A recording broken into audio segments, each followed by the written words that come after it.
March 13 ബെത്തിഷ്കോവോയിലെ ദൈവമാതാവ്. റഷ്യയിലെ മോസ്കോയിൽ നിന്ന് 35 മൈൽ അകലെയുള്ള ബെത്തിഷ്കോവോ ഗ്രാമത്തിൽ 1666 നിർമ്മിച്ച സെന്റ് നിക്കോളാസിന്റെ പള്ളിയിലാണ് 12 ഇഞ്ച് ഉയരമുള്ള ദൈവമാതാവിന്റെ ചിത്രം സ്ഥാപിച്ചിരിക്കുന്നത്. 1930 ഒരു കൂട്ടം ആക്രമകാരികൾ ദൈവാലയത്തിൽ അതിക്രമിച്ചു കയറി വില കൂടിയ കല്ലുകളാൽ അലങ്കൃതമായിരുന്ന പ്രസ്തുത ഐക്കൺ മോഷ്ടിക്കുകയും രത്നക്കല്ലുകൾ കവർന്നെടുത്ത് ചിത്രം ഒരു ചെളിക്കൊണ്ടിൽ ഉപേക്ഷിക്കുകയും ചെയ്തു. ഒരു പുരോഹിതൻ ഈ ഐക്കൺ കണ്ടെടുത്ത് ദൈവാലയത്തിൽ തിരികെ സ്ഥാപിച്ചു. 1939 സോവിയറ്റ് ഭരണകൂടം ബെത്തിഷ്കോവോയിലെ പള്ളിയെ ഒരു കൂട്ടായ കൃഷിയിടത്തിനായുള്ള പശുത്തൊഴുത്താക്കി മാറ്റി. അവർ മാതാവിന്റെ ഐക്കൺ നശിപ്പിച്ചു കളഞ്ഞു.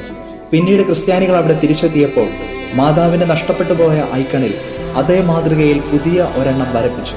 പഴയ കലണ്ടറിൽ ഫെബ്രുവരി 29-നും പുതിയ കലണ്ടറിൽ മാർച്ച് 13-നുമാണ് ഈ മാതാവിന്റെ തിരുനാൾ ആഘോഷിക്കുന്നത്.